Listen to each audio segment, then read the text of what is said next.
नमस्कार दोस्तों, आज है 25 जून और आज हम डिस्कस करेंगे प्रीलिम्स फोकस न्यूज़ डिस्कशन, क्योंकि आज एडिटोरियल वेडिटोरियल कुछ आता है नहीं।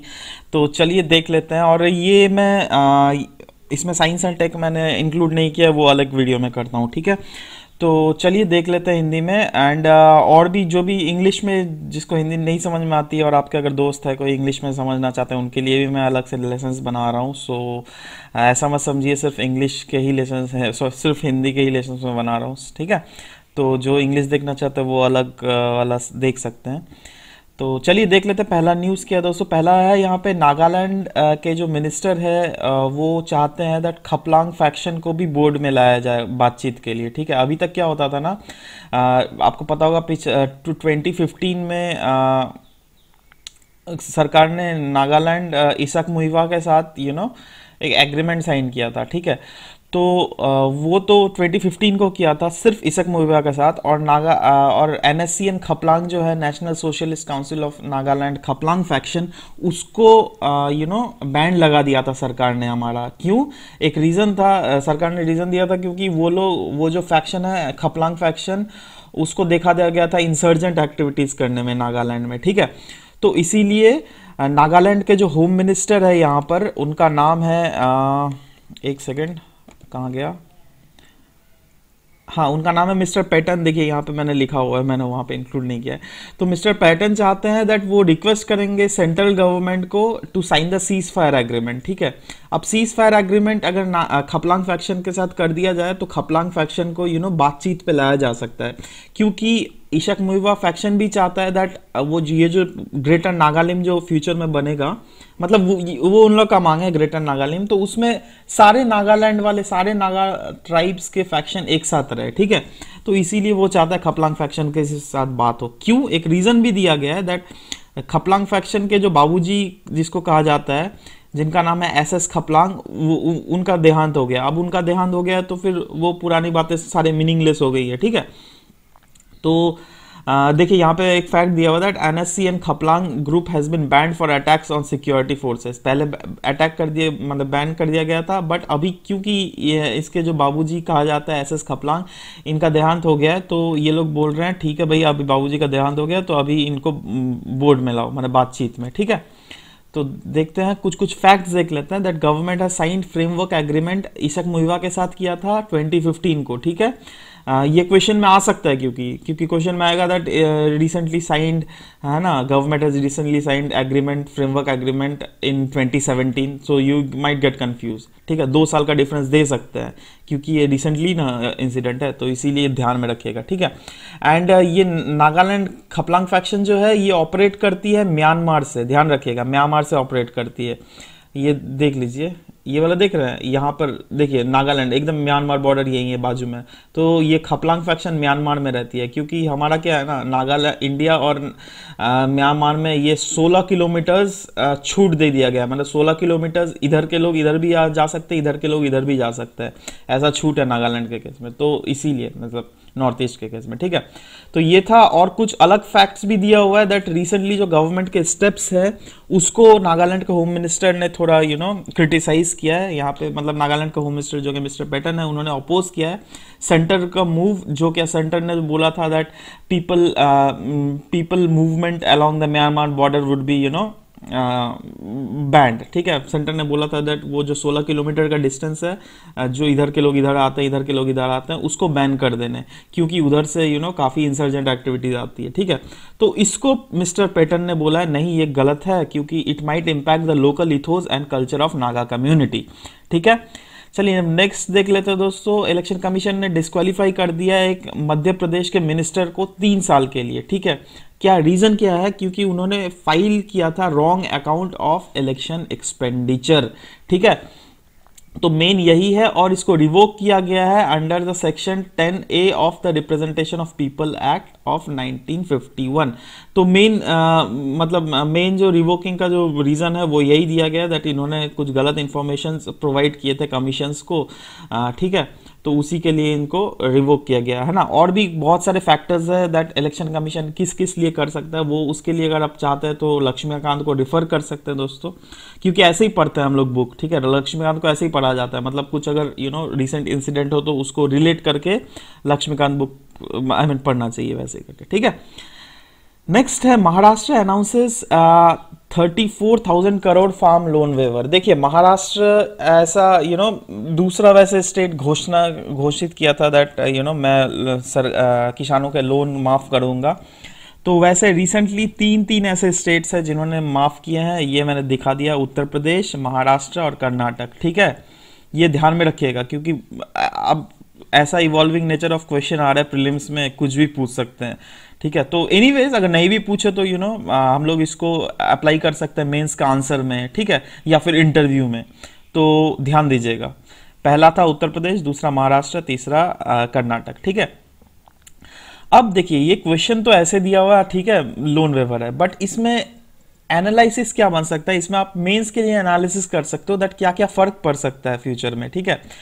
इसमें आप इकोनॉमिक एंगल जोड़िए, पॉलिटिकल एंगल से देखिए। मतलब इकोनॉमिक एंगल कैसे हो गया, मतलब देखिए पैसे जो हमारे सरकार मतलब नॉर्मल टैक्स पेयर का मनी जो हम लोग चाहते थे जो इंफ्रास्ट्रक्चर में खर्चा हो, वो खर्चा जा रहा है आपका लोन चुकाने में, ठीक है। सो दैट इज रॉन्ग, ठीक है, मतलब इन अ वे दैट इज रॉन्ग, ठीक है। बहुत कंट्रोवर्शियल चीज़ है, इसलिए मैं डायरेक्टली नहीं बोलना चाहता हूँ। और पॉलिटिकल एंगल तो है ही इसमें, क्योंकि लोग पॉलिटिक्स के को बोलकर क्या क्या कर लेते हैं ये लोग, तो पॉलिटिकल एंगल भी दीजिएगा आप लोग, ठीक है। तो यही है। नेक्स्ट है Kolkata metro tunnelling under Hooghly over, ठीक है। कोलकाता मेट्रो एक इंडिया का ऐसा पहला अंडर वाटर मेट्रो है, ध्यान दीजिएगा, यहाँ पे लिखा हुआ पहला अंडर वाटर मेट्रो है, बहुत इंपॉर्टेंट है लेकिन ये, ठीक है। और ये बेसिकली एक 16 किलोमीटर लॉन्ग मेट्रो का लाइन बन रहा है कोलकाता में, है ना। और ये जो हुगली रिवर के जो अंडर आता है ये है 520 मीटर का, ठीक है। देखिए ओवरऑल 16 मीटर का लाइन बनेगा, ठीक है। सोचे यहाँ से कलकत्ता से हावड़ा के बीच में 16 किलोमीटर है, बट ये जो हुगली रिवर है ना ये है आपका जाके 520 मीटर, ठीक है, समझ गए ध्यान को। Now metro connectivity between Howrah and Kolkata बोल ही दिया मैंने, एंड इट विल 13 मीटर नीचे बनेगा रिवर बेड के। देखिए ये पानी है ना, देख रहे हैं ये गंगा पानी, तो गंगा पानी के भी 13 यहाँ से ये देखिए 13 मीटर, ये वाला डिस्टेंस हुआ 13 मीटर, ठीक है। तो ये 13 मीटर है। और कुछ फैक्ट भी न्यूज़पेपर में दिया हुआ, तो मैंने सोच लिया भैया ये भी बहुत इंपॉर्टेंट फैक्ट्स है जो प्रीलिम्स में बिल्कुल आ सकता है। वो है कोलकाता कोलकाता इंडिया में पहला ऐसा जगह है, स्टेट है जिसको पहला मेट्रो स्टेशन मिला है ना, and that has been inaugurated in 1984, ठीक है। ये सब कुछ फैक्चुअल बातें हैं जो हमें याद रखनी चाहिए।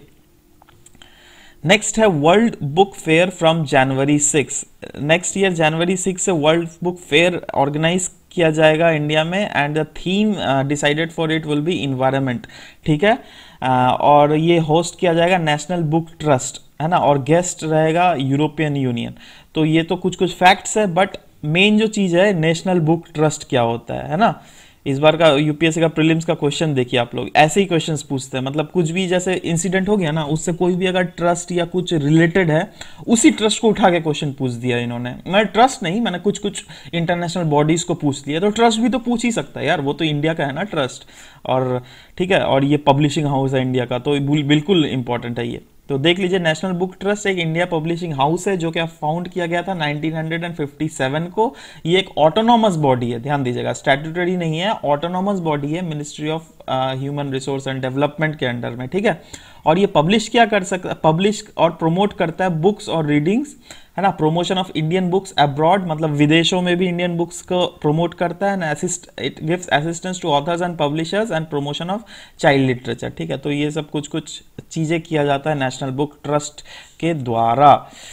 अब नेक्स्ट न्यूज़ दोस्तों, यहाँ पे frustration again for India at NSG meet, क्योंकि चाइना ने फिर से इंडिया जो पिच कर रहा है फॉर एनएसजी मेंबरशिप, चाइना ने फिर से उसको स्टॉप कर दिया है, ठीक है।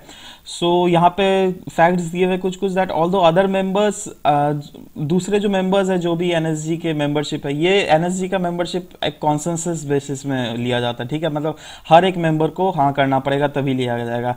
तो दूसरे मेंबर्स बोल रहे हैं ठीक है भैया आप, क्योंकि ये नॉन प्रोलिफरेशन ट्रीटी को साइन नहीं किया इंडिया ने, तो एक अलग सा इसका कॉज बनाएंगे, बट चाइना चाइना थोड़ा ज़्यादा ही रुकावट डाल रहा है इसमें, ठीक है। So the continuing strain in India-China relation has dimmed prospects of any consensus coming quickly. हमारा रिलेशन में ऐसे ऊपर नीचे आ रहा है दैट रिसेंटली बहुत जल्दी अगर हम चाहते हैं कोई कॉन्सेंसस हो जाए तो वो शायद ही मुश्किल दिख रहा है, ठीक है। और इसमें ये भी दिया हुआ दैट यूएस और वेस्टर्न कंट्रीज अभी चाइना को कन्फ्रंट नहीं करना चाहता इंडिया के इस इशू में, क्योंकि वो लोग अभी व्यस्त है कोरियन पेनिनसुला को लेकर, है ना। क्योंकि अभी अगर चाइना को इधर में प्रेशर डालेंगे तो अभी कोरिया ज़्यादा मेन मुद्दा है, मतलब कोरिया में जो ये चल रहा है दैट नॉर्थ कोरिया इतना ऊट पटांग चीज़ें कर रहा है, न्यूक्लियर प्रोग्राम कैरी आउट कर रहा है, तो यूएस और वेस्टर्न कंट्रीज चाह रहे हैं नहीं भैया अभी चाइना को बोलो दैट कोरिया को संभाले पहले, ठीक है, इंडिया वाला तो बाद में भी हो सकता है। तो यही है। और तो देख लेते हैं हम एनएसजी स्पेशली क्या होता है, क्योंकि ये बहुत इंपॉर्टेंट एक है 3-4 साल से, तो मतलब बहुत ज़्यादा मुद्दा आ रहा है, हर ऑलमोस्ट पिछले साल तो हर रोज़ ही आ रहा था, ऐसा भी एक महीना गया था, ठीक है, हर रोज़ मैं देख रहा था न्यूज़पेपर में।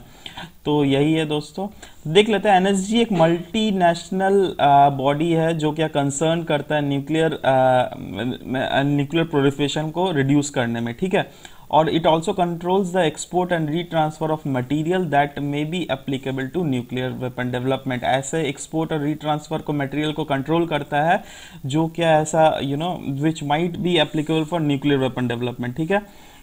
And it also improves the safeguard and protection of existing material, मतलब जो भी एग्जिस्टिंग जहाँ जिस रीजन में मटेरियल है वहाँ के सेफगार्ड और प्रोटेक्शन को इम्प्रूव करने के लिए एनएसजी अपने राय देता है, राय एंड एक्शन लेता है, व्हाटएवर, ठीक है। एक बहुत इंटरेस्टिंग बात है, देन एनएसजी जो सेटअप हुआ था ये 1974 में सेटअप हुआ था, and it was reaction to India's nuclear test what in which India was carrying out that time, ठीक है। क्योंकि वेस्टर्न कंट्री बोल रहे थे इंडिया एक मिसयूज़ कर रहा है अपने न्यूक्लियर पावर को, तो उसी समय इंडिया ने पोखरण में टेस्ट भी किया था, तो उसी के वजह में ये 1974 में एनएसजी का सेटअप हुआ था, ठीक है। और करंटली जो ये एनएसजी है वो 48 मेंबर्स का ग्रुप है, ये हमें बिल्कुल ध्यान में रखना है, ठीक है।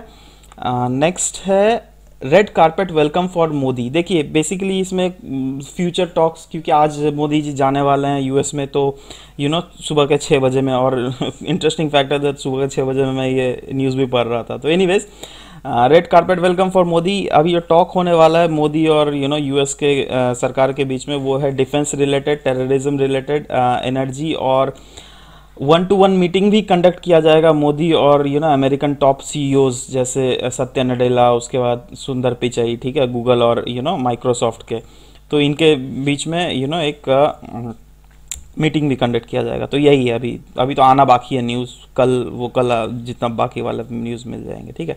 नेक्स्ट है ताज पैलेस को ट्रेडमार्क मिल गया। This is very important news guys, just do remember it, because ये ताज पैलेस हो गया इंडिया का ऐसा पहला बिल्डिंग जिसको इंटेलेक्चुअल प्रॉपर्टी राइट के अंडर प्रोटेक्शन मिल गया अंडर द आर्किटेक्चरल डिज़ाइन, ठीक है। तो ये ध्यान रखिएगा, ताजमहल पैलेस जो है, ये होटल जो है ये मुंबई में है और इसको इमेज ट्रेडमार्क मिल गया। और एक फैक्ट, बहुत अच्छा फैक्ट दिया हुआ था which I thought of presenting in front of you people, that ये जो ताजमहल पैलेस का जो ये डोम है ना, इसको हमारे इंडियन नेवी के जो है तो वो लोग they just refer it as triangulation point, ठीक है, ध्यान में रखिएगा, ये बहुत ही इंपॉर्टेंट लग रहा है। The dome of the Taj Mahal place को यूज़ किया जाता है इंडियन नेवी के द्वारा as a triangulation point, means it's kind of GIS, मतलब क्या बोल रहे हैं, एक रेफरेंस पॉइंट यूज़ करते हैं नेविगेट करने में, ठीक है। तो this was very very important news which I thought of presenting in front of you. Alright guys, so अभी आता है नेक्स्ट सेक्शन में, साइंस एंड टेक्नोलॉजी सेक्शन में। तब तक के लिए बाय बाय, टेक केयर।